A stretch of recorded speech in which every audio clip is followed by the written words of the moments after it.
Dios lo bendiga, hermanos y amigos, Dios lo bendiga y lo guarde. Es un gozo y un privilegio compartir un día más la palabra de Dios por estos medios digitales. Le doy gloria a Dios por el Facebook, gloria a Dios por el YouTube, por el cual yo puedo compartir esta serie de prédicas, por el cual yo puedo hacer la voluntad de Dios. Le doy gloria a Dios porque esta obra que yo hago de predicar Él la estableció para que yo la hiciera. Así que toda la gloria por todas estas predicaciones sean dadas a mi Dios de Israel y a su Cordero que están en el trono por los siglos de los siglos. Amén, amén. Así que bueno, le pido a Dios nuevamente que me ayude a predicar su evangelio con de nuevo y verdad, sabiendo que es un evangelio extraordinario, un evangelio maravilloso, sobrenatural, y yo solamente soy un hombre ordinario, un hombre común y un hombre débil. Así que por eso le pido a mi Dios, al Dios de Israel, que me dé la fortaleza, la sabiduría y que me llene de su Santo Espíritu para yo en esta hora hacer esta tarea tan extraordinaria que es predicar el evangelio de la gracia de Dios y la gloria de mi Señor Jesucristo. Amén y amén. Bueno, hermanos y amigos,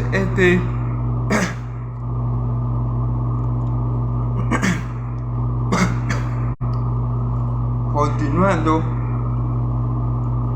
con el evangelio de Mateo,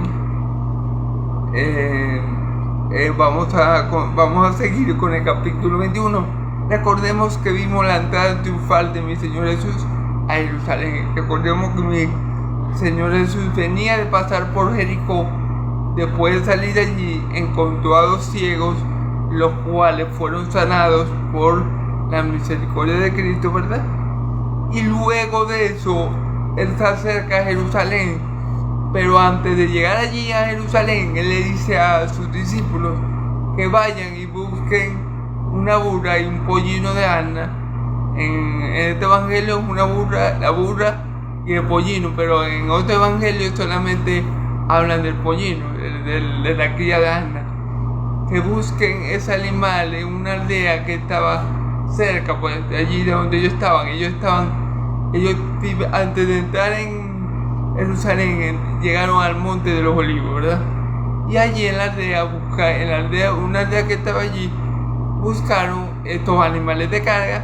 ¿Para qué? Para que se cumpliese la escritura de Zacarías 9:9, que decía, no temas, Sión, porque tu rey viene manso y humilde, montado en un pollino de asna. Gloria a Dios. O como lo traduce la Nueva Traducción Viviente, traducción de lenguaje actual, tu rey viene justo y dotado de salvación. Esa traducción me gusta mucho más.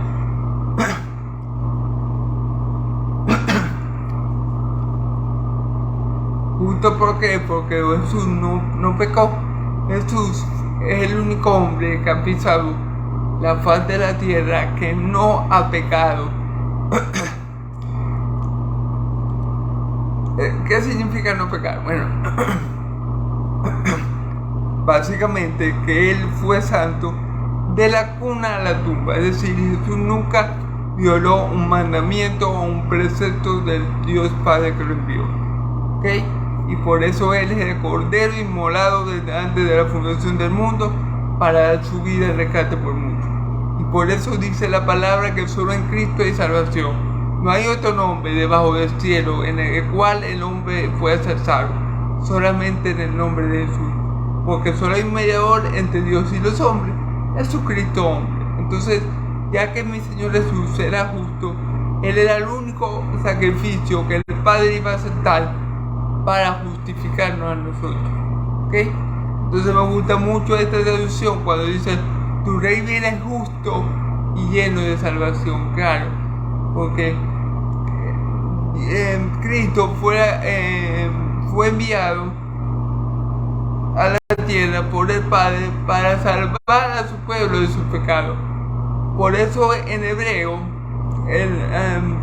se le conoce a mi Señor Jesús como Yeshua o Yeshua, que significa Jehová salva.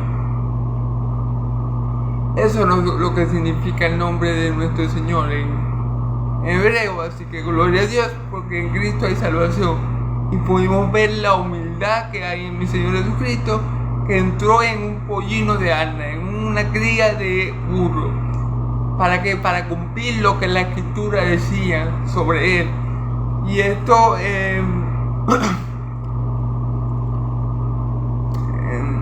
y aquí podemos ver claramente que los fariseos estaban equivocados, porque los fariseos decían que él rompía la ley, que él violaba la ley, ya que hacía milagros el sábado, y él le decía: no, yo no vengo a abolir la ley ni a los profetas, sino a darle su cumplimiento. Y tanto es así, hermano, que mi Señor Jesús cumplió toda la ley y los profetas, que para entrar en Jerusalén buscó un burro. Él pudo haber buscado un tigre, un caballo, pero buscó un burro para que se cumpliera lo que había dicho el Padre de él por medio de su profeta Zacarías, hace ya mucho tiempo atrás, ¿verdad? Entonces, bueno, gloria a Dios, porque por la entrada triunfal de mi Señor Jesús ya estamos casi llegando al clima del Evangelio. Como podemos ver, ya Jesús entró a Jerusalén, donde él había dicho que iba a ser entregado a los ancianos y a los sacerdotes, y iba a ser entregado a una nación gentil para ser muerto y luego resucitar. Ya se está cumpliendo aquí en Jerusalén, que se cumple todo lo que mi Señor Jesús le había repetido ya 3 veces a sus apóstoles, ¿ok? Gloria a Dios. Entonces, bueno, vamos, si quieren ver todo lo que se dijo de la entrada triunfal de mi Señor Jesús a Jerusalén, yo titulé esta enseñanza el rey más humilde del mundo, ¿ok? Si quieren verla por aquí, por mi perfil de Facebook, Dilbani Vilches, o por mi canal de YouTube, El Rincón de Dios, por aquí, por allí lo pueden ver, ¿ok? Todos mis videos, amén. Entonces, bueno, hoy vamos a ver Mateo 21, del 12 al 22, ¿ok? Leemos la palabra en nombre del Padre, del Hijo y del Espíritu Santo. Y entró Jesús en el templo de Dios, y echó el templo y volcó las mesas de los cambistas y las sillas de los que vendían palomas. Y les dijo: escrito está, mi casa será llamada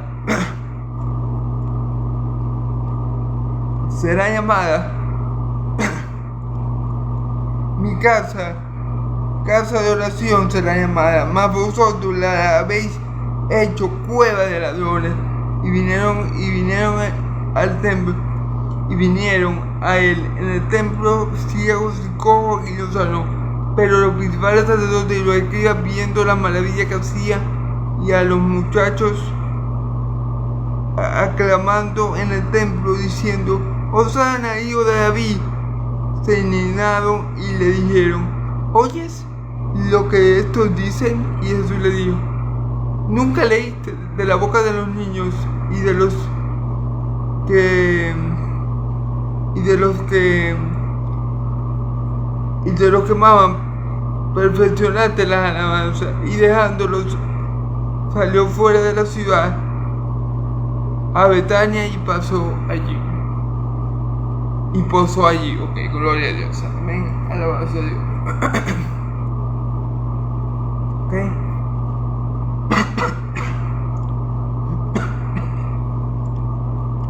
Vamos a leer, como les dije, del 12 al 22, pero primero vamos a discernir esta palabra. Vamos a discernir la palabra que acabamos de leer del 12 al 17, que es estos 5 versículos, y luego vamos a leer los otros versículos, ¿ok? Y entró Jesús en el templo de Dios, fíjate, lo primero que hizo,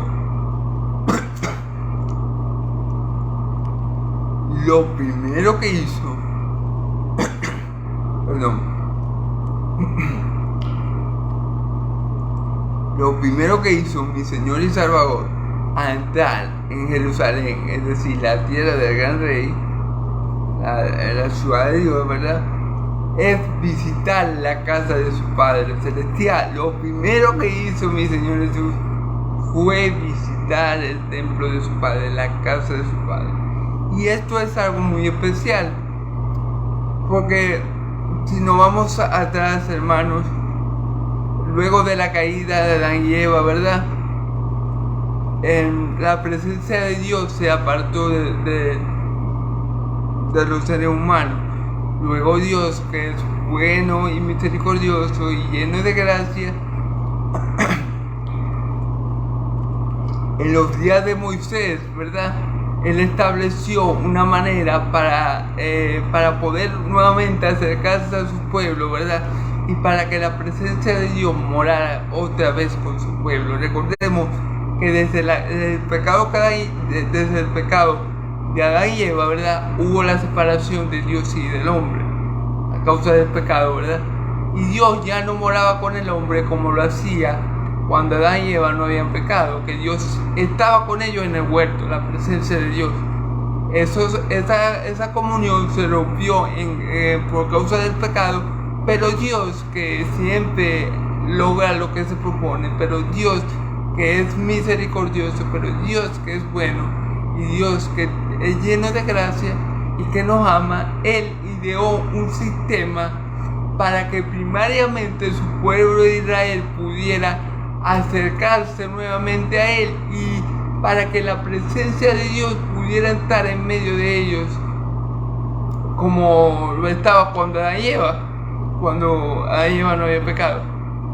Pero era un sistema donde se tenía que hacer sacrificios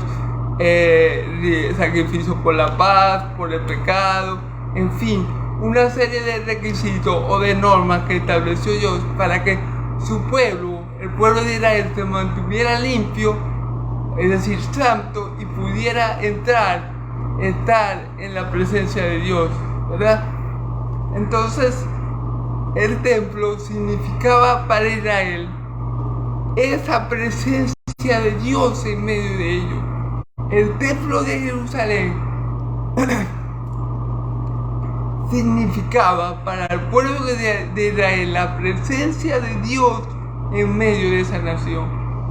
Un privilegio que ningún otro pueblo tenía. Los otros pueblos, los gentiles, tenían templos para dioses paganos, pero el único pueblo que tenía relación, que tenía comunión con el Dios viviente, era el pueblo de Israel. Y bueno, ese lugar donde ellos encontraban esa comunión, esa presencia de Dios entre ellos, era precisamente el templo de Jerusalén. Gloria a Dios, porque Él es bueno, hermano, y Él siempre ha querido hacer para sí una nación de sacerdotes, una nación santa, una nación apartada para Él. Y por eso Él, en el Antiguo Testamento, en el libro de Levítico, Él se encarga por medio de Moisés de construir el templo, hermano. Un templo bellísimo, el primer templo el primer tabernáculo, ¿verdad? Era un tabernáculo bellísimo. Y bueno, estaba en medio del desierto, ya que Israel estaba en ese momento en el desierto, pero fue en el momento en el que Dios decidió que su presencia iba a estar de nuevo con su pueblo, y Él estableció una serie de normas, de sacrificios, de rituales, para que el pueblo se pudiera mantener limpio y estar Dios con ellos. Porque ¿qué pasa? Es algo así. El sol es bueno, ¿verdad? Pero si nosotros nos acercamos mucho al sol, nos quemamos, ¿verdad? Si alguien se acerca mucho al sol, se quema. Asimismo, Dios es bueno, pero su gloria, su poder, su sola presencia es tan fuerte, hermano, que si nosotros nos acercamos a Dios, a la presencia de Dios, indignamente, nos morimos, porque Dios es santo y es bueno, pero es tal su poder y es tal su gloria que ningún hombre puede estar en presencia de Dios y permanecer con vida. Entonces por eso Dios estableció el templo, ¿verdad? ¿Para qué? Para que su nación, su pueblo pudiera estar en su presencia y no salir afectado. Amén. Por su gloria, por su majestad, por su poder. Entonces, bueno, para eso Dios estableció su templo. Cabe destacar que Dios Dios es muy grande, hermano. Es decir, de la gloria de Dios está llena toda la tierra. ¿Qué le quiero decir con esto? Que Dios no habita en estructuras hechas por hombre, ¿verdad? Dios habitó y habitaba en el templo en su tabernáculo, por lo menos en el desierto, y en el segundo templo que le hicieron, porque era su voluntad. Pero Dios no puede habitar en un edificio hecho por mano de hombre, porque nuestro Dios es inmenso y Él no puede ser contenido en ningún templo o lugar de piedra, ¿ok? Cabe destacar eso. Pero en fin, era un privilegio que el pueblo de Israel pudiera acercarse a Dios y tener comunión con Dios en el templo. Ahora vamos a ver qué encontró mi Señor Jesús en el templo, porque como yo le dije, el templo era un lugar sagrado para Israel, pero esta generación perversa en la que mi Señor Jesús estuvo según la carne, había corrompido lo sagrado. Vamos a ver por qué le digo esto. Y entonces estuvo en el templo y echó fuera a todos los que vendían y compraban en el templo, y volcó las mesas de los campistas y las sillas de los que vendían palomas. Fíjense bien, Jesús está en el templo, un lugar santo, un lugar dedicado a Dios, un lugar apartado para Dios, un lugar donde Él podía, mi Señor Jesús siempre estaba en comunión con el Padre, pero un lugar donde la presencia de Dios está presente en la tierra, quiero decir. Y se encuentra con que parecía un mercado, hermano. Parecía un mercado. No parecía la casa del Señor, parecía un mercado, hermano. Fíjense bien, qué terrible esta gente, ¿verdad? Y echó fuera a todos los que vendían. Fíjense bien, estaban vendiendo, compraban en el templo y volcó la silla. Fíjense bien, estaban vendiendo y comprando. ¿Por qué, hermano? ¿Por qué la ira de mi Señor Jesús? ¿Por qué los echó? Hermanos, porque las cosas del Señor son sagradas. Si el Señor, nuestro Dios, está presente, la presencia del Señor está ahí, ese lugar es automáticamente santificado, hermano. Ese lugar es automáticamente apartado para Dios. Entonces Jesús entró y los echó. ¿Por qué? Porque vio que no había diferencia entre la casa de su padre y un mercado. No había diferencia entre lo santo y lo profano, hermano. No estaban, el pueblo de Israel no estaba haciendo esta distinción entre lo santo y lo profano, entre lo santo y lo del mundo. No había, o sea, entrar en el templo de Dios en esa ocasión fue para Jesús como entrar en cualquier mercado de cualquier otra ciudad. Gente que compraba y vendía. Ahora, ¿por qué ¿Por qué estaba eso así? Bueno, por la corrupción de los corazones de los hombres. Y también porque ya para ese tiempo se acercaba la Pascua. Ya la Pascua estaba por llegar. Y cuando eso pasa, en Jerusalén hay mucha gente. ¿Me entiendes? Porque ya se acercaba la fecha de la fiesta de la Pascua, donde se sacrificaba cordero, ¿verdad? La fecha donde murió mi Señor Jesús ya se acercaba. Entonces, ¿qué pasaba? Que los levitas, los sacerdotes, ¿verdad? Se lucraban con eso, hermano. ¿Por qué? Porque, por ejemplo, que lo que frecuentemente se iba a hacer al templo era sacrificar animales, corderos, para el perdón de pecados. Un ejemplo, ¿verdad? ¿Y los levitas qué podían hacer para sacarle provecho a eso?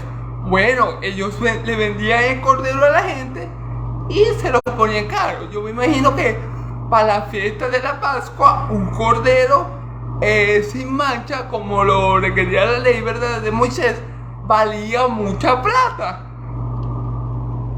¿Sí me entiendes? Entonces, ellos se lucraban vendiendo los animales para los sacrificios, vendiendo las ofrendas de paz y de perdón de pecado, ¿verdad? Y de expiación. Ellos se lucraban con eso, ellos lo tenían por negocio. Y ese negocio, digámoslo así, llegaba a su máxima expresión o generaba su máxima ganancia cuando llegaba la fiesta de la paz. Entonces, por eso la gente compraba y vendía. Tenían eso por negocio, para lucrarse. Y allí vemos el peligro del evangelio de la prosperidad, del evangelio que solo proclama dinero o que pone al dinero en primer lugar. ¿Por qué? Porque el principio de todos los males es el amor al dinero, por el cual muchos se descarriaron y fueron traspasados de muchos dolores. Como vimos hace poco con el joven rico, el dinero, hermano, es un gran enemigo del hombre. El tener mucho, o el querer más, o el añorar mucho más de lo que se tiene, a veces, hermano, es perjudicioso. Miremos a estos hombres religiosos, fariseos, saduceos, maestros de la ley, escribas, y miren cómo tenían el templo de Dios como un mercado, comprando, vendiendo, haciendo lo que se hace en cualquier otro lugar de la tierra, en la casa de nuestro Padre Celestial. Por eso mi Señor Jesús no pudo contener su ira, y empezó a echar a los que compraban y vendían, empezó a echar a los cambistas, porque también habían gente que cambiaba las monedas, ¿verdad? Entonces tenían un negocio redondo por medio de la fe del pueblo de Dios. Y eso indignó mucho a mi Señor Jesús. Eso prendió su ira. Eso lo enojó mucho. Y dice en otro evangelio que cuando pasó eso era para que se cumpliera lo que decía la Escritura: el celo por tu casa me consumió. Claro, hermano. Y fíjense algo interesante y que podemos apreciar aquí. Cuando Jesús se enoja, como en esta ocasión que se enojó y empezó a echar a esa gente que estaba comprando y vendiendo, y a los cambistas, ¿verdad? Y empezó a echar a esa gente fuera, y ya vamos a ver qué le dice.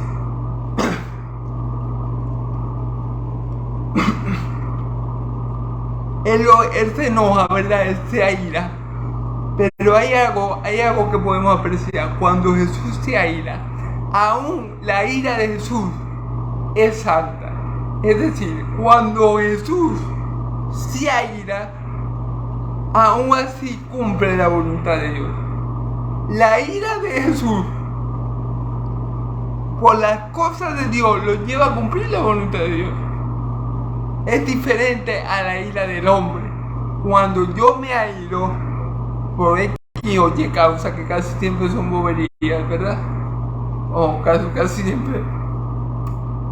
Yo no cumplo la voluntad de Dios, yo peco. Cuando el hombre se ira, el hombre, si no tiene a Cristo, peca. A diferencia de mi Señor Jesús, cuando mi Señor Jesús se aira, como Él es santo, su ira es santa, su ira es justa. La ira de Dios y la de su Hijo amado Jesús nunca lo lleva a obrar injustamente. O nunca lo lleva a violar ningún mandamiento de Dios. Por ejemplo, un hombre airado con su mujer, por dar un ejemplo, puede darle un mal golpe. Si la ira se sale de control, si él no se controla, puede darle un mal golpe a la mujer si está airado con su mujer. O por lo menos cuando un padre se aira tanto con el hijo que pierde conocimiento, ¿verdad? Y le comienza a dar golpe y golpe, puede dañar al hijo sin querer, puede hasta matarlo. Entonces, en la ira del hombre no obra la justicia de Dios, no obra. Porque cuando el hombre se aira, el hombre lo que hace es que peca. Porque el hombre se aira, ¿verdad? Y la carne, esta carne pecaminosa, toma todo el control, hermano.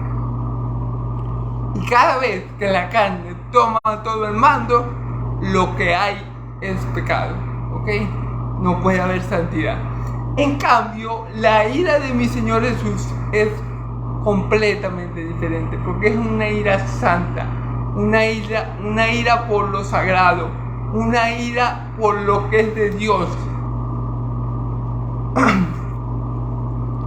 Y eso, hermano, esa ira santa y justa fue la que mi Señor Jesús, la que mi Señor Jesús está sintiendo en este momento, cuando Él entra a la casa de su Padre y ve todos esos vendedores de todos esos hombres comprando y vendiendo, cambiando monedas. Y vamos a ver qué dice Él, porque es interesante lo que dice, ¿verdad? Vamos a ver qué dice mi Señor. Aquí está, versículo 13, y le dijo, vendían palomas y cambiaban monedas, compraban y vendían. Ya sabemos que tenían la casa de nuestro Padre Celestial como un mercado, ¿ok? Mi Señor le dijo, escrito está, mi casa de oración será llamada, mas vosotros la habéis hecho cueva de ladrones. Fuertes declaraciones de mi Señor Jesús. Mi casa, la casa de mi Padre, será llamada casa de oración. Y en otro evangelio dice casa de oración para todas las naciones. Y ustedes la han hecho cueva de ladrones. ¿Se fijan, hermano? El propósito del templo era que la presencia de Dios estuviera con su pueblo. Era que el pueblo de Dios pudiera tener esa comunión con Dios, comunicarse con Dios, adorar a Dios,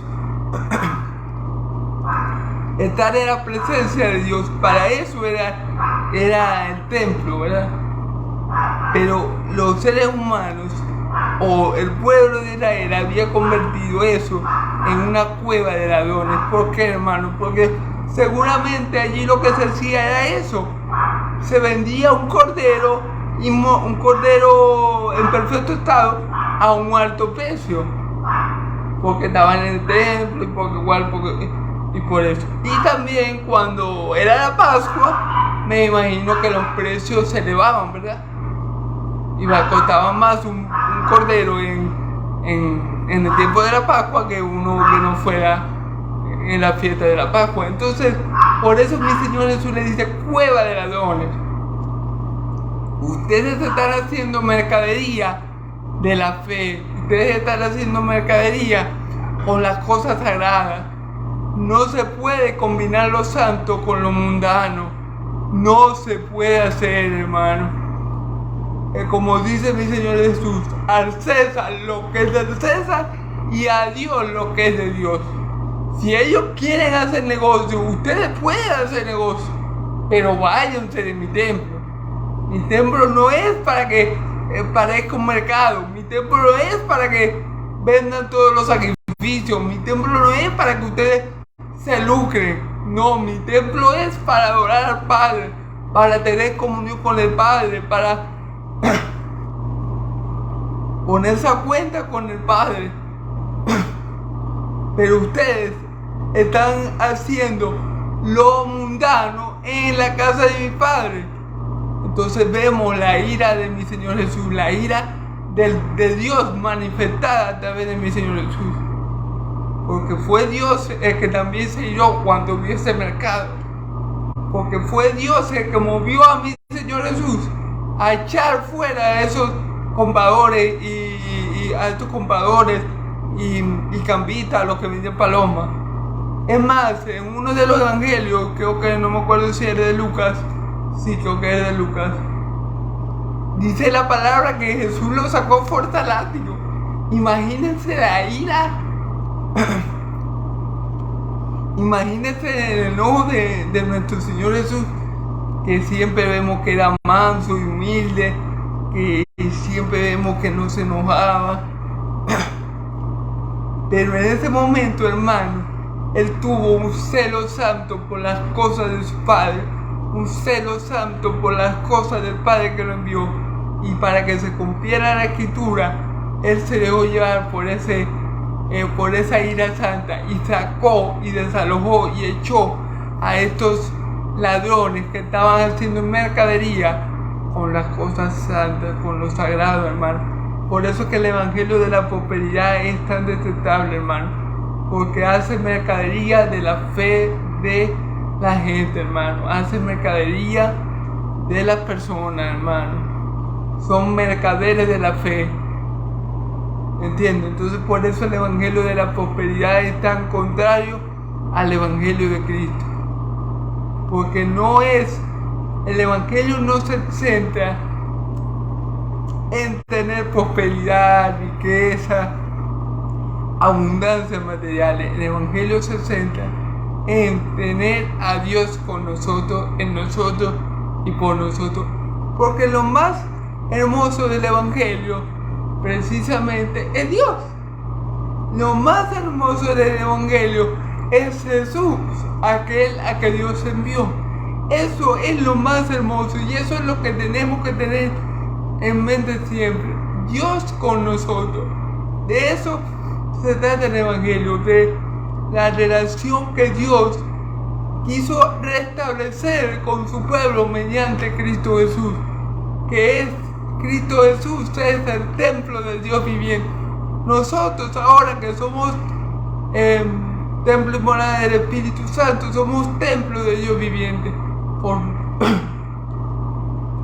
Gracias a Cristo Jesús. Entonces, hermano, el evangelio no se trata de que si tengo más, tengo menos. Si tengo más, soy bendecido. Y si tengo menos, soy maldecido. O no estoy bien con Dios. No, el evangelio no se trata de eso. Se trata de restablecer la relación que tenemos con Dios. Se trata del amor de Dios para con nosotros, que aún siendo pecadores, Cristo murió por nosotros. De eso se trata el evangelio. Entonces, hermano, es muy importante tener cuidado con el evangelio de la prosperidad, porque es otro evangelio. Aunque parezca algo bueno, aunque a veces digan algo, hablen algo de la palabra, es otro evangelio, porque su centro es la prosperidad, no es Cristo. Y el dinero se va a acabar, el mundo se va a acabar, pero el que hace la voluntad de Dios permanece para siempre. Gloria a Dios, amén. Entonces vemos la ira de mi Señor Jesús en su máxima expresión, cuando agarra a esa gente, los saca a patadas, volca las mesas y le dice: mi casa será llamada casa de oración para todas las naciones, pero ustedes la han convertido en cueva de ladrones. Amén. Y vinieron a él en el templo y vinieron a él en el templo ciegos y cojos y los sanó. Fíjense bien, Jesús fue para el templo de su padre y en el templo de su padre hizo la obra que el padre le había dado a hacer y sanó a los enfermos, a ciegos y cojos. Como ya vimos, él sanó a los dos ciegos que estaban en camino de Jericó, ¿verdad? Y ahora vemos que en el templo de su padre él sana a un ciego, ¿ok? Y a un cojo. ¿Por qué, hermano? Porque él llevó consigo nuestras enfermedades. Porque él cumplió la escritura del profeta Isaías 53:4. Él la cumplió y él vino a llevarse las enfermedades de su pueblo, hermano. Entonces él entró en la casa de su padre, se airó, porque el celo por la casa de su padre lo consumió, pero aún así él sabía que tenía que hacer la voluntad del Padre. O sea, la ira de Jesús no lo cegó. Él se airó en ese momento, echó a los ladrones, como él mismo lo llamó, que estaban haciendo mercadería de la fe, y siguió haciendo la obra del Padre. Amén. Y él no pecó. Airaos, pero no pequé. Nosotros los humanos no es pecado airarse, enojarse.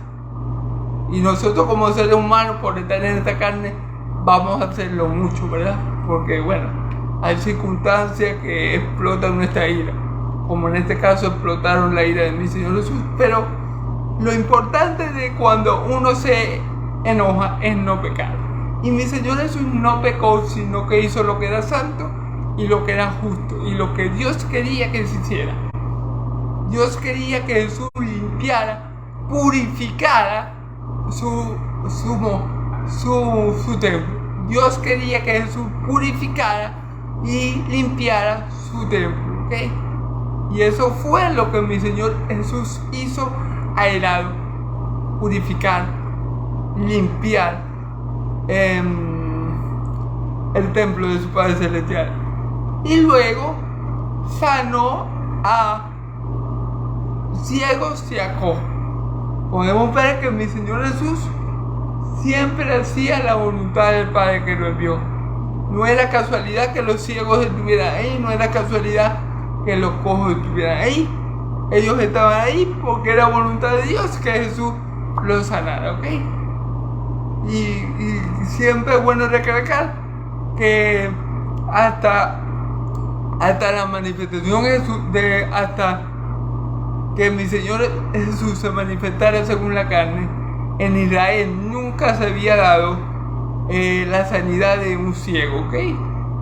Eso era un milagro meramente mesiánico, un milagro que solamente el Mesías iba a llevar a cabo. Amén. Pero los principales sacerdotes y los escribas, viendo la maravilla que hacían, y a los muchachos aclamando en el templo diciendo: Hosana, hijo de David, se indignaron. Fíjense bien. Pero los fariseos, los hijos del diablo, como mi Señor Jesús bien les llamó, ¿verdad? Cuando ellos vieron que Jesús sanó al cojo y a los cojos y a los ciegos, y vieron como la gente lo aclamaba, mi Señor Jesús, diciendo: Hosana al hijo de David. Viendo eso, ellos se indignaron, o sea, se molestaron. Fíjense la maldad de los corazones de estos hijos del diablo, porque ¿cuál es? Por lo menos, si yo tengo una discapacidad, ¿verdad? Yo soy discapacidad. Y mi Señor Jesús me sana. Gloria a Dios, ¿verdad? Los que ven esa sanidad, ¿qué tienen que hacer? ¿Qué sería lo normal? Cuando uno ve que alguien sana un ciego, cuando uno ve que alguien sana un cojo, cuando uno ve que el poder de Dios se ha manifestado en esa persona, cuando uno ve que el reino de los cielos se ha hecho cercano, porque Jesús está haciendo la voluntad de Dios. Entonces, ¿cuál según ustedes sería la relación correcta? Bueno, hermano, la relación correcta allí sería glorificar a Dios por los milagros. Glorificar a Dios porque están viendo esas maravillas. Nadie vio a un ciego y ellos, en vez de estar glorificando a Dios porque están viendo algo increíble, resulta y acontece que estos hombres se pusieron bravos, se molestaron a los fariseos. Fíjense bien, esa ira sí es pecaminosa. La ira de los fariseos, esa sí era bien pecaminosa. Ellos se indignaron, se molestaron, porque la gente, viendo la maravilla, decía: Hosana al hijo de David. Amén.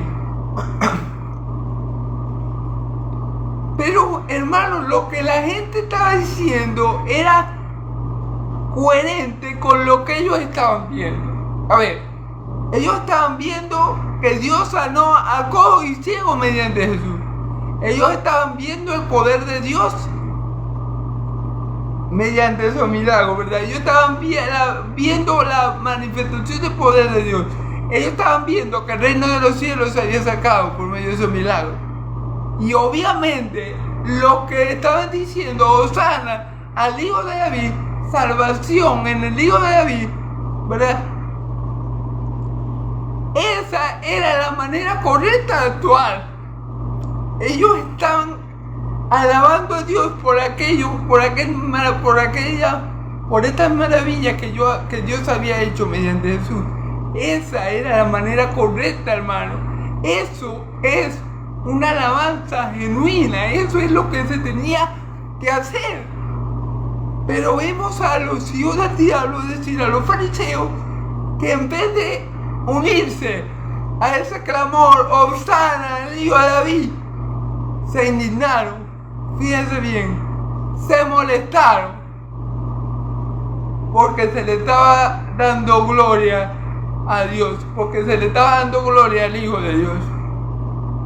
Ellos, en vez de hacer lo que esa persona estaban haciendo correctamente y unirse a ese clamor y decir: Hosana al Hijo de David, bendito es el que viene en el nombre del Señor, como lo hicieron los que lo recibieron en la entrada triunfal, ¿verdad?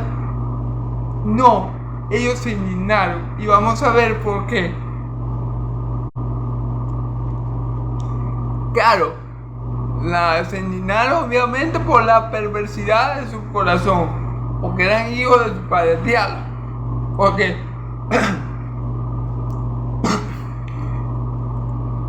lo normal era que ellos actuaran como actuaron estas personas cuando vieron ese milagro de que Jesús sanó a los cojos y a los ciegos. Hosana al hijo de David, salvación viene del hijo de David, gloria al hijo de David. Eso era lo normal, hermano. Pero los fariseos eran hijos del diablo, y como su padre el diablo, ellos actuaban, pues.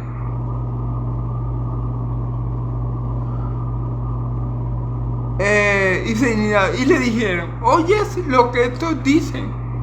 Y Jesús les dijo: sí, nunca leíste de la boca de los niños y de los que maman, perfeccionaste las alabanzas. Gloria a Dios. Mi Señor Jesús le cita la Escritura,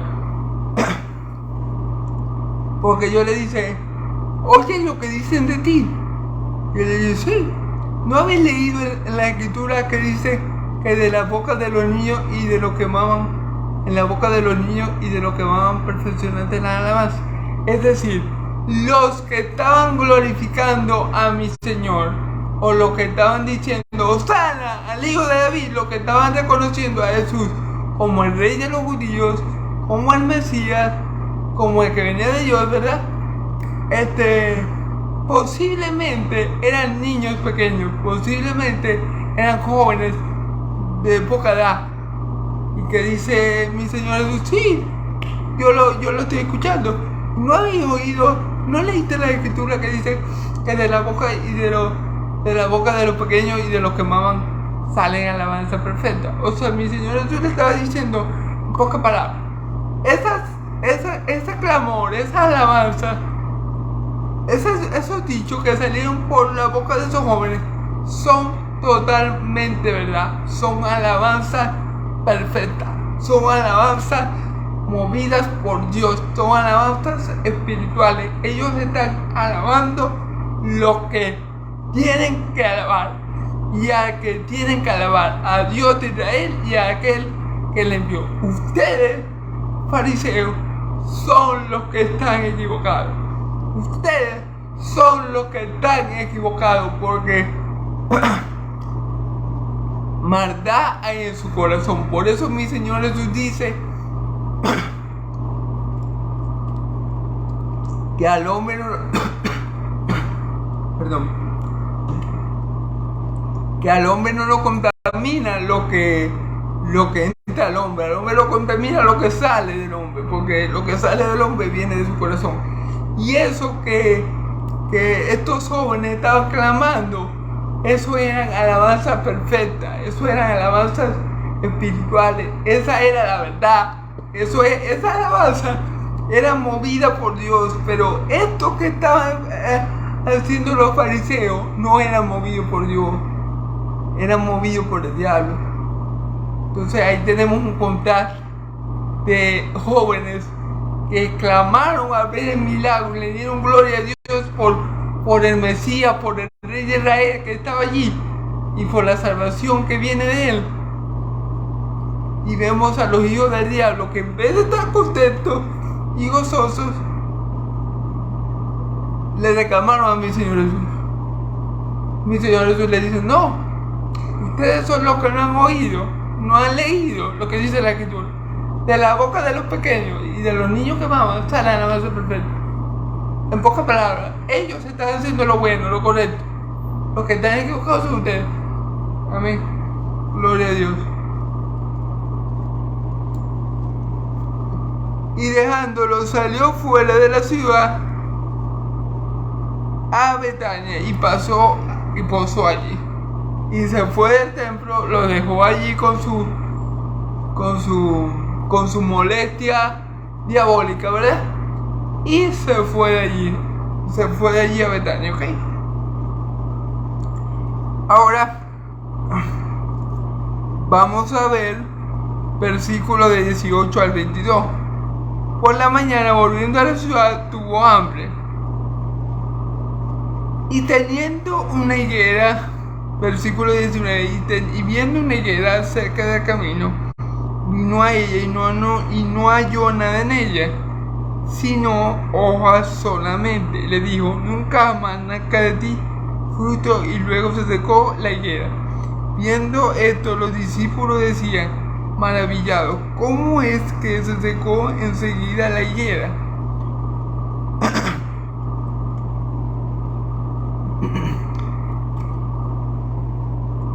Respondiendo Jesús le dijo: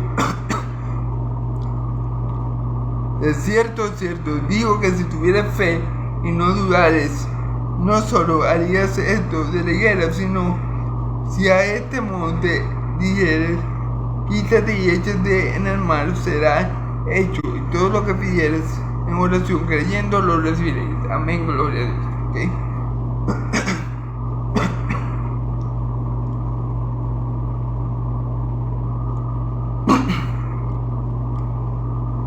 Ok. Por la mañana, volviendo a la ciudad, tuvo hambre. Comienza el versículo 18 diciendo que por la mañana mi Señor Jesús volvió a la ciudad y tuvo hambre. Aquí podemos ver, como en otro pasaje de la Biblia, la humanidad de mi Señor Jesús. Mi Señor Jesús era 100% hombre y 100% Dios. Como en esta ocasión podemos ver su humanidad cuando tiene necesidad de comer. Porque mi Señor Jesús en gloria, mi Señor Jesús en su trono, Él no tiene hambre. Los ángeles del cielo no sufren de hambre. Cuando nosotros tengamos cuerpos glorificados, no vamos a sufrir de hambre. ¿Sí me entiende? Entonces, mi Señor Jesús sufría de hambre o padecía hambre porque era hombre. ¿Ok? Entonces, tenía hambre tuvo hambre y viendo una higuera cerca del camino, vino a ella y no halló en ella hojas, solamente, y no halló nada en ella, sino hojas solamente. Y le dijo: nunca más nazca de ti fruto, y luego se secó la higuera. Esto es, a ver,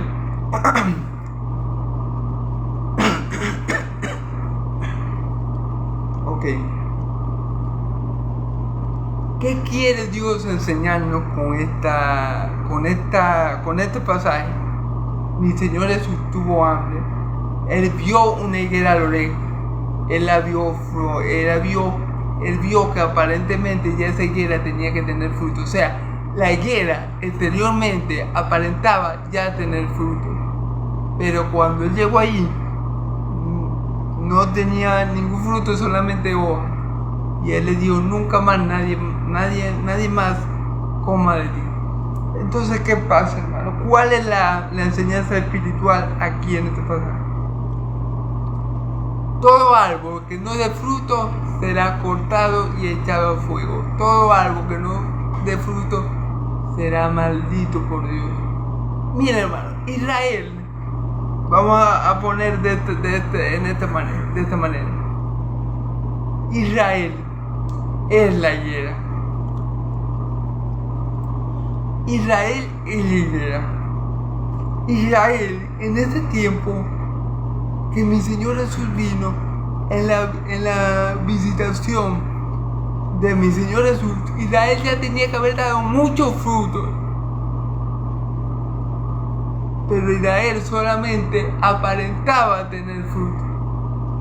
Israel no tenía los frutos que debía tener.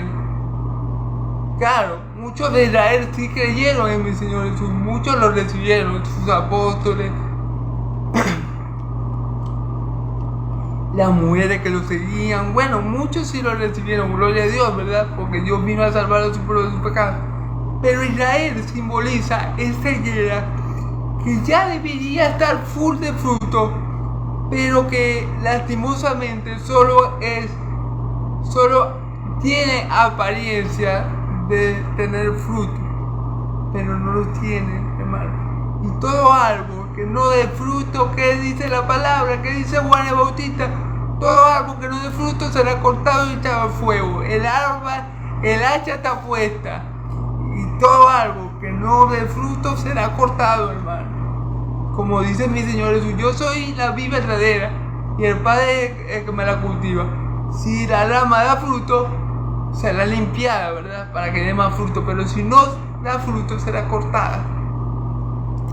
Entonces, un árbol que no dé frutos es inútil. ¿Y qué hace Dios con lo que es inútil? Con lo que no cumple con su función, con lo que no está haciendo la obra para lo que lo creó. Lo bota, lo desecha. Es como si yo, por lo menos, digamos que yo me compro una caja fuerte para guardar, no sé, el dinero. Pero resulta que una y otra vez me roban los cobres de la caja fuerte. Resulta que la caja fuerte se dañó, se averió y me han robado los cobres un poco de eso. ¿Yo qué voy a hacer con esa caja fuerte? Yo la voy a botar. ¿Por qué? Porque no está cumpliendo con lo que tiene que cumplir. De la misma manera, mi Señor Jesús maldijo a esa higuera, porque esa higuera ya tenía que tener frutos, pero no estaba teniendo fruto. No tenía fruto. Entonces eso era un árbol inútil. Es como cuando mi Señor Jesús dice: si la sal deja de ser salada, ¿qué se va a hacer con ella? Nada. Que los hombres la pisen, la bichen, porque no se puede volver a salar la sal, ¿verdad? Entonces así mismo pasó con esta higuera. Esta higuera era estéril, no tenía apariencia de que ya tenía fruto, porque mi Señor Jesús lo vio a lo lejos y dijo: no, voy a comer de ella. porque aparentaba por fuera tener fruto, como por ejemplo los hijos del diablo, como por ejemplo los fariseos. Los fariseos aparentaban ser un árbol de fruto, aparentaban ser un buen árbol, un árbol que da buenos frutos. Ellos aparentaban ser una higuera frutífera, pero cuando obraban, el árbol se conoce por los frutos y no tenía fruto. Y así estaba la mayoría de Israel. No voy a decir todo el pueblo porque en verdad creo que me equivoco ahorita cuando dije que de Israel completo, porque en verdad muchos israelitas aceptaron a mi Señor Jesús, pero muchos o la mayoría de los israelitas eran como higueras que aparentaban tener fruto, pero no lo tenían. ¿Y qué hizo con esa higuera mi Señor? La maldijo y dijo que nunca más nadie coma de ti. Fíjense bien. Viendo esto, solamente le dijo: nunca más nazca de ti fruto. Y luego se secó la higuera. Fíjense bien, la maldijo y la higuera se secó, hermano.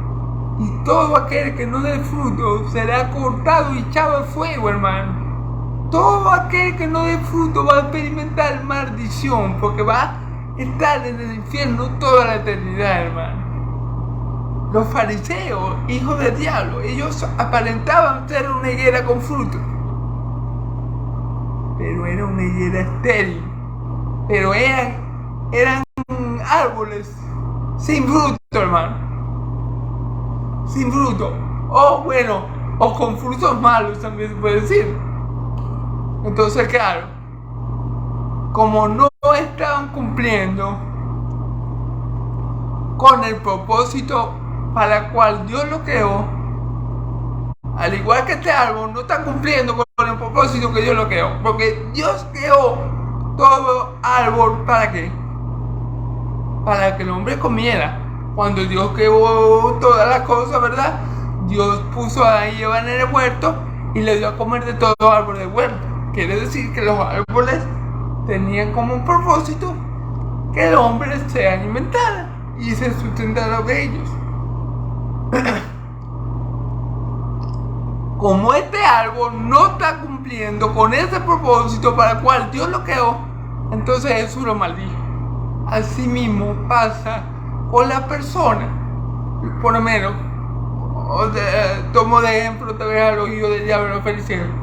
Como ellos no están cumpliendo con el propósito de todo ser humano, ¿cuál es el propósito de todo ser humano? Los hijos de Dios lo saben, la gloria de Dios. El propósito de todo ser humano es darle gloria a Dios. Ese es el propósito final. Dios nos creó para su gloria. Entonces, los hijos del diablo, es decir, los fariseos, que eran precisamente como higueras que no tienen fruto, al no tener fruto, ¿qué va a hacer Dios con ellos? Al igual que hizo mi Señor Jesús con este árbol, lo va a cortar y lo va a echar al fuego que arde. Entonces, hermano y amigo, el árbol se conoce por los frutos. Árbol malo no puede dar frutos buenos, y árbol bueno no puede dar frutos malos. Y un árbol que no dé frutos será cortado y echado al fuego, hermano. Entonces, eso es lo que significa. Así, estériles, sin frutos, estaban la mayoría de los israelitas. No lo digo todos, hermanos, porque Dios vino a salvar a su pueblo de su pecado, ¿verdad? Y Jesús salvó a todos los israelitas que vino a salvar. Pero hay que aceptarlo, muchos eran hijos del diablo, o la mayoría. Y esos son como este árbol.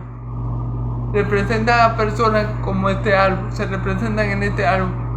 No dan fruto, aparentan por el exterior ser piadosos, aparentan ser hijos de Dios, aparentan ser seguidores de Moisés, pero no tienen misericordia, no son piadosos, no son hijos de Dios, son hijos del diablo, y no son seguidores de Moisés, porque si hubieran sido seguidores de Moisés, hubieran caído en aquel de que habló Moisés.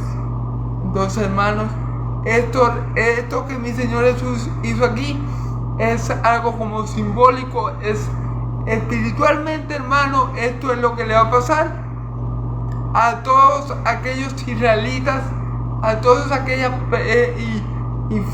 israelitas y no israelitas. Todo árbol que no dé fruto será cortado, será maldito por Dios. Esto es lo que simboliza, esto es lo que hizo mi Señor, esta obra que hizo mi Señor Jesús, de maldecir este árbol por no tener fruto, de maldecir este árbol por no cumplir con el propósito para el cual Dios lo creó. Porque como les digo, Dios creó todo árbol para beneficio del hombre. Pero si el árbol no beneficia al hombre, como en este caso que Jesús se quiso beneficiar de él para saciar su hambre, ¿verdad? Y no pudo porque el árbol era estéril, él maldijo el árbol porque el árbol es inútil. Si un árbol no produce frutos con el cual el hombre pueda comer y saciar su hambre, ese árbol es inútil. Si las personas, si los seres humanos no cumplen con el propósito que Dios le dio, que es glorificar su nombre, que es conocerle, que es adorarle, que es amarle, ¿verdad? Que es bendecirle, ese árbol, ese ser humano no sirve para nada, no está cumpliendo con el propósito que Dios le dio aquí en la tierra. Por ende, ese hombre va a ser echado al fuego porque es un hombre inútil. Así él le vaya bien económicamente hablando, así él tenga una empresa o un carro, un yate o no sé, lo que quiera. Si el hombre no hace aquello para lo cual fue creado por Dios, el hombre está viviendo una vida inútil. Y el hombre posiblemente, claro, la misericordia de Dios es grande, pero si el hombre muere así, siendo inútil, va camino al infierno, ¿ok? Amén.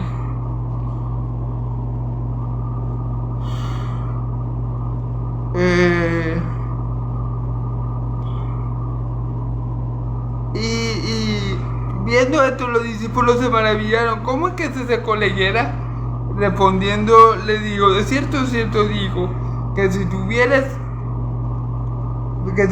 fe y no durares, no solo haréis esto de la higuera, sino que si a este monte dijeres, quítate y échate al mar, será hecho.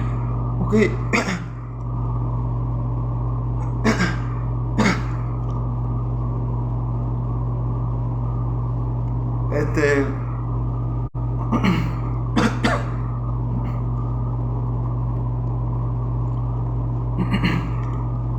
Bueno, los discípulos se maravillaron a ver que esta higuera se secó, ¿verdad? Como lo declaró mi Señor Jesús, porque la palabra de mi Señor Jesús tiene poder, ¿ok? Él le dijo que nunca más nadie coma de ti, que nunca más nazca el fruto de ti. Y eso fue lo que pasó, se secó la higuera, ¿ok? Gloria a Dios. Los discípulos al ver esto se maravillaron y le preguntaron, ¿cómo es que esto pasó? ¿Cómo es que la higuera que tú maldijiste se secó? Y él les dice algo, de cierto digo, si tuvieras fe y no durares, no solo harías que esto a esta higuera, sino que si a este monte dijeres, quítate y eso te al mar, será hecho, ¿ok? Entonces él le dice, de cierto digo, que si tuviera fe, no solamente podían hacer ustedes que esta higuera se secara, sino que si le diera a este monte, quítate y échate al mar, esto lo haría, ¿ok? ¿Qué quiere decir esto? A ver, que cualquier cosa, que si nosotros tenemos verdadera fe, que si nuestra fe está sedimentada en Cristo, que si nuestra fe es canalizada por Él, ¿verdad? Que si nuestra fe hacia Él creemos, vamos a poder mover montes y montañas y valles. ¿Qué quiere decir esto?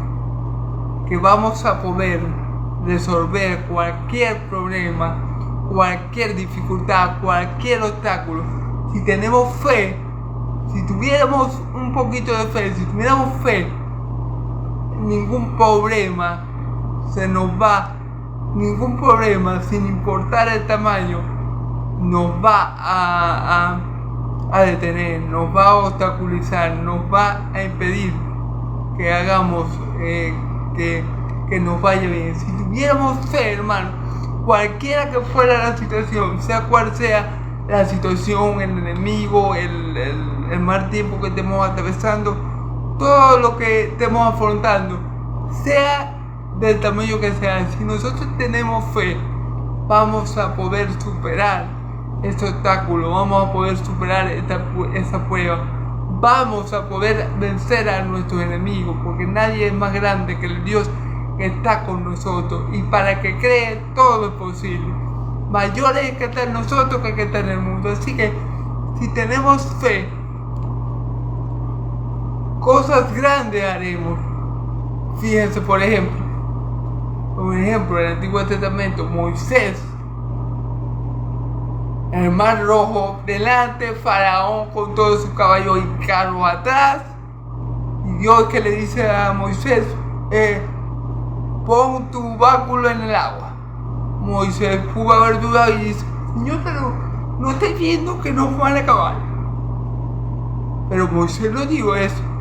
Moisés tuvo fe en Dios y colocó el bastón en el agua y el mar se abrió por la mitad y pasaron por medio del mar en tierra seca. Y luego a los que los carros de Faraón intentaron hacer lo mismo, el agua volvió a su estado normal y se ahogaron todos. Entonces, para el que cree, todo es posible. Si tenemos fe en Cristo, no importa el obstáculo, no importa la prueba, no importa el enemigo, no importa el desierto, porque vamos a salir de él más que vencedores. Porque todo lo que pidamos con fe, creyendo que lo habemos recibido, lo recibiremos, que es el último. Y todo lo que pidieres en oración, creyendo, lo recibiréis. Todo lo que pidieres con fe, ¿okay? Claro, hay ocasiones que pedimos con fe, ¿verdad? Y no se nos da porque Dios es soberano. Hay que entender que Dios es soberano y algunas cosas que Dios ha establecido aquí también solamente se dieron en el tiempo de los apóstoles. Pero todo lo que pidamos con fe, si es la voluntad de Dios, se nos va a dar, ¿ok, hermano? Porque Dios lo ha dicho. Todo lo que pidamos con fe, todo lo que pidieres en oración creyendo, lo recibiréis. Amén.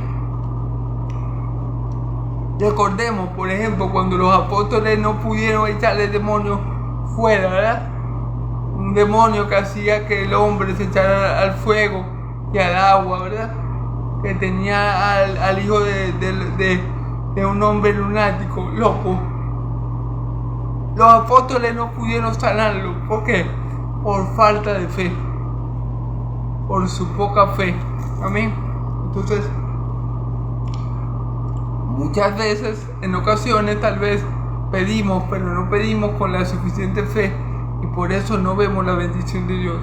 Y otras veces, aunque pedimos con fe, no es la voluntad de Dios darnos eso que estamos pidiendo, porque posiblemente estamos pidiendo mal y estamos pidiendo para nuestros propios deseos egoístas, ¿ok? Y bueno, también hay que tener en cuenta que muchas cosas fueron para los apóstoles, ¿ok? También todas estas cosas hay que tener en cuenta. La soberanía de Dios cuando pedimos, cómo pedimos y en el contexto que Jesús está diciendo las palabras que dijo. ¿Okay? Bueno, hermanos y amigos, Dios los bendiga mucho, Dios los guarde, el Señor haga resplandecer su rostro de ustedes el Señor alce su rostro sobre ustedes y le dé paz. Que la paz de Dios y la gracia de nuestro Señor Jesucristo, que la paz de Dios y la gracia del Dios de Israel y la gracia de nuestro Señor Jesucristo esté con todo su pueblo santo. Bueno, vimos estos grandes pasajes, la bendición que es tener a Dios como Dios. Y bueno, tengamos fe, hermano, porque para que crean todo es posible. Si nosotros creemos en Cristo, hermano, ninguna montaña nos va a quedar grande. Ninguna montaña nos va a impedir que lleguemos a la meta. Ninguna montaña va a impedir que se cumpla la voluntad de Dios en nuestra vida. Porque para que quede todo es posible. Y si lo pedimos en el nombre de Jesús, Dios, según su voluntad y su gracia y su amor por nosotros, Él nos dará lo que le pidamos. Amén. Dios los bendiga, hermanos. Que la paz de Dios esté con todo su pueblo santo. Y el pueblo de Dios dice amén y amén. Gloria a Dios.